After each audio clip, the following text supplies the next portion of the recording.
Kay Madam Toto. Saan ka nakapag-deliver? North Port, saka 14 Nara Street, South Port. Ano pa? Ano pang mga ginawa mo habang na kay Congressman Coca? Actually, yung posisyon namin talaga dyan, personal assistant na pinapalabas ng para hindi rin siya Nagawa. na marami siyang tao. Tsaka dinidetail po lang kami ng team leader namin na sa araw na ito, may isang team na Ginagawa mo. pagpapasura, tapos iba-ibang may Lalapot. advance, may marketing.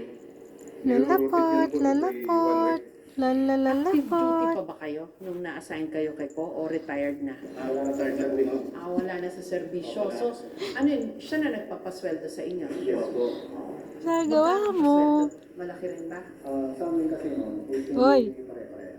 Mga Lalapot eh. average.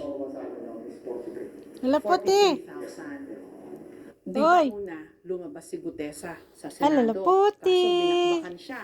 Kasi Alalapote. yung notaryo nung affidavit niya Yuhu.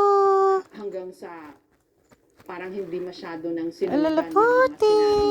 Given na ganun nangyari sa kanya, bakit kayo lumantad ngayon? Hindi ba kayo natakot na baka matulad din kayo sa kanya? Saan ka Na galing? wala, parang nakalimutan Uy. na yung mga sinabi niya. Bakit kayo lumantad ngayon? Actually ma'am, kami po, kaya kami lumantad kasi hindi na namin masikmura yung mga ginagawa nila na Pasok mo lang siya. pagnanakaw dito sa ating mga pondo ng bayan. Nakikita ko po sa TV na Tay. kabilang ang daming namamatay, ang daming lubog na bahay. Parang naharap po kami. Nakonsensya? Nakakonsensya. Ano ba? Alalapote. Naisip na po namin lumabas ngayon at suportahan na rin yung mga sinabi ni boss namin. Tsaka rin Konsensya po. Oo. Pero hindi, ang tanong ko nga, hindi kayo natakot na baka matulad kay Gutesa, kay Master Sergeant Gutesa. Kasi binakbakan siya eh, naglakas loob siya, nanumpa pa